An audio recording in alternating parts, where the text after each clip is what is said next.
నీ జీవితంలో నిజమైన ఆనందం, సంతోషం, ఆదరణ, ఓదార్పు లేక నిరాశ, నిస్పృహతో జీవిస్తున్నావా?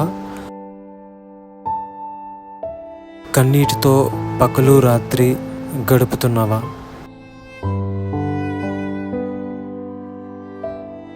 నీ ఒంటరి జీవితంలో ఆనందం, ఆదరణ లేక అంధకారంలో ఉంటున్నావా?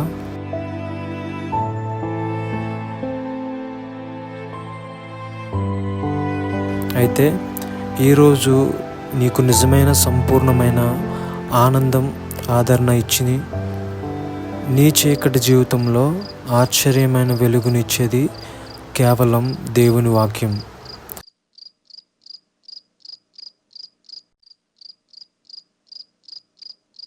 నీ హృదయంలో దేవుని వాక్యానికి చోటు ఇస్తే నీ జీవితంలో నిజమైన ఆనందాన్ని అనుభవించగలవు.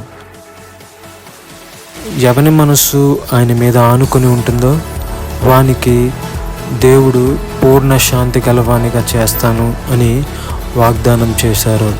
యెషయా గ్రంథము 26వ అధ్యాయము 3వ వచనం ప్రకారము.